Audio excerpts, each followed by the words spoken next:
کہ وہ اکانومی کو خاص طور پر بہت زیادہ فوکس کرتے ہیں. تو مسلم لیگ نون کی پالیسیز کو اگر آپ دیکھیں بھی تو ایک تو یہ ہے کہ فارن انویسٹمنٹ کے حوالے سے انہوں نے ہمیشہ ایک ایسی پالیسیز جو دی ہیں جس کے لیے وہ کوشش کرتے ہیں کہ ایک اچھا انوائرمنٹ دیا جائے. دوسرا جو سب سے زیادہ جو زور ہوتا ہے مسلم لیگ نون کا وہ یہ ہوتا ہے کہ انفراسٹرکچر کی بہتری کے لیے اس کے اوپر وہ خرچ کرتے ہیں. یہ ہر پارٹی کا ایک اپنا سٹائل ہوتا ہے کام کرنے کا. ان کا یہ خیال ہے کہ جتنا آپ ڈیولپمنٹ کے بجٹ کو بڑھائیں گے, جتنی ڈیولپمنٹ کی ایکٹیویٹی کو بڑھائیں گے, وہ ایکٹیویٹی دراصل ساتھ ساتھ اکنامک ایکٹیویٹی بھی ہوتی ہے. تو یہ ایک حقیقت بھی ہے جاوید فاروقی صاحب, بالکل اگر ہم حقیقت بھی ہے. بات اور دیکھیں جی ہاں کہ اگر بڑے بڑے فلائی اوور بنے یا منصوبہ انڈر پاسز بنے, میٹرو اورنج لائن بنی یا میٹرو بس سروس بنی, تو اس کے ذریعے لوگوں کو جو ہے وہ ایک سہولت ملی, فیسیلیٹیٹ ہوئے, سہولت بھی ملتی ہے. پھر وہ پروجیکٹ جتنی دیر چلتا ہے اتنی دیر وہاں پر روزگار کے مواقع بھی آتے ہیں. تو یہ ایک باقاعدہ یہ ایک اکانومی کا ایک سرکل ہے جس کو وہ اس لحاظ سے بڑی اچھی طرح سے سمجھتے ہیں کہ کس طرح سے پیسے کو گردش میں لایا جا سکتا ہے. دیکھیں اکانومی ہے ہی یہ کہ آپ یہ پہیہ جو ہے نا اسے چلتا رہنے دیں.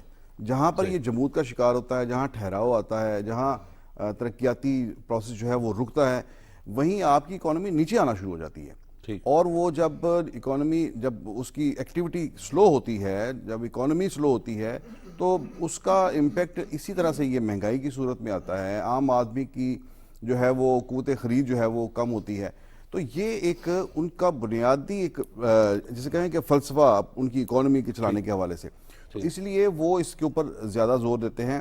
اب بھی ان کا جو ٹاپ ایجنڈا ہے وہ یہی ہے کہ اکانومی کو کس طرح سے ہم آگے لے کر چلیں گے.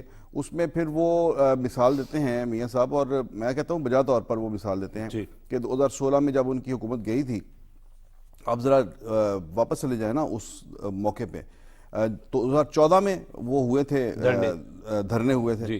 اب 2014 میں جب دھرنے ہو رہے تھے آپ کو بالکل یاد ہوگا کہ اس وقت کیا ہونے جا رہا تھا, کیا ایکٹیویٹی آ رہی تھی. چائنا کے پریزیڈنٹ آ رہے تھے پاکستان میں. بالکل, اور وہ جو جس سی پیک کا ہم ذکر کرتے ہیں کہ گیم چینجر ہے, جس کا میاں نواز شریف کہتے ہیں کہ اس کے لیے ایک بہت بڑا اس کو روکا گیا, اس کو اصل پاکستان کی ترقی کے سفر پر پریزیڈنٹ کا وہ جو دورہ تھا وہ گیم چینجر دورہ تھا.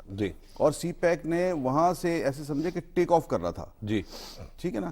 اب چائنیز پریزیڈنٹ, ہمیں یہ سمجھنی چاہیے, چائنیز پریزیڈنٹ ہو گئے, امریکن پریزیڈنٹ ہو گئے, یہ بڑی جو سپر پاورز ہیں, ان کے سربراہ جب کسی بھی ملک میں جاتے ہیں تو ایسے منہ اٹھا کر نہیں جاتے. بالکل ٹھیک.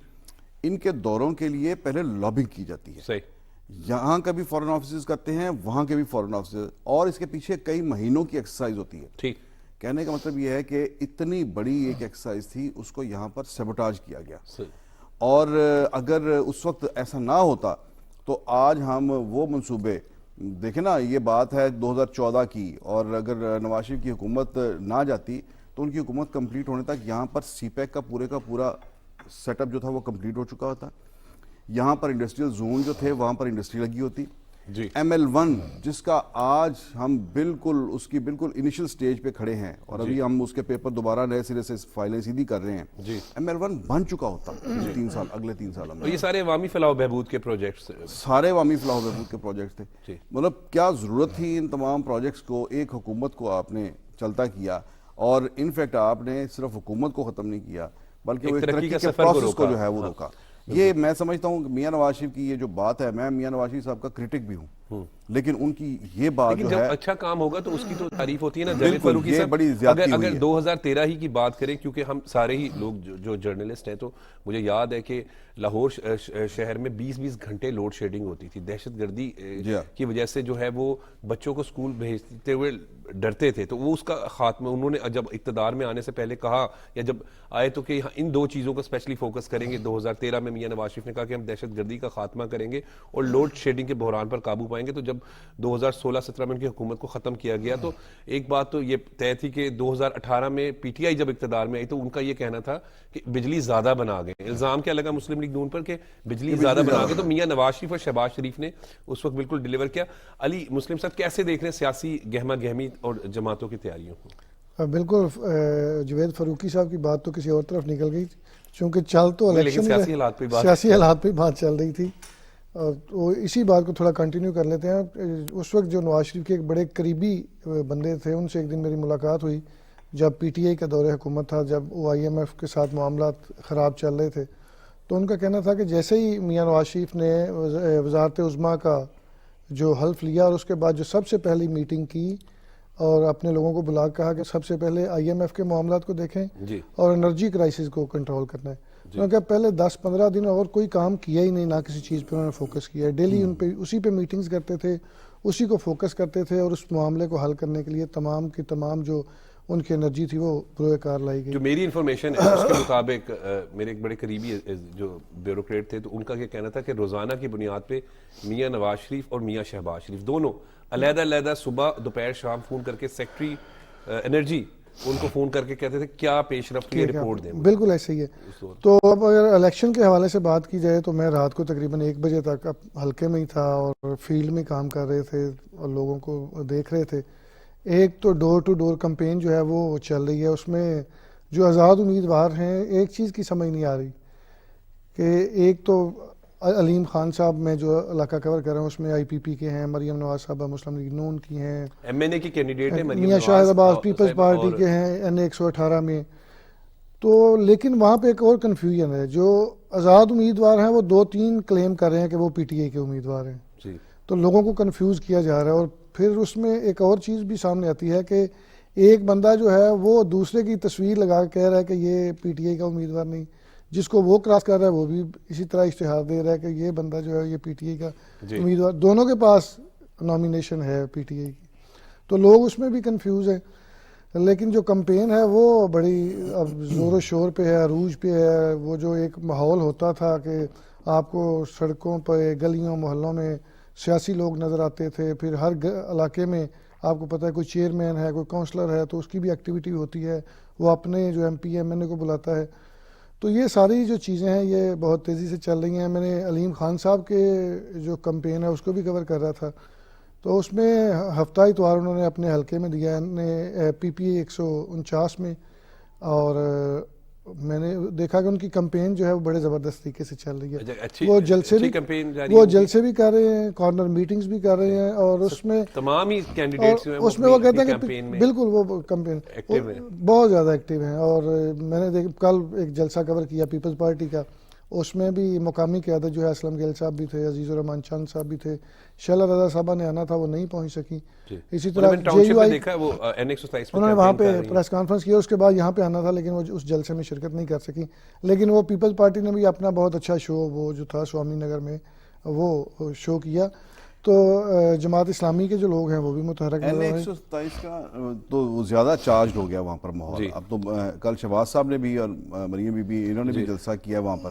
نہیں کل کی حوالے سے بات کل تو لیڈران نے پھر جو ہے وہ آپس میں وہ جو سیاسی چیزیں ہیں وہ شروع ہو گئی ہیں. جس طرح بلاول صاحب مناظرہ اور اس طرح کی بات کر رہے تھے تو انہوں نے کہا کہ ہم مناظرہ کریں.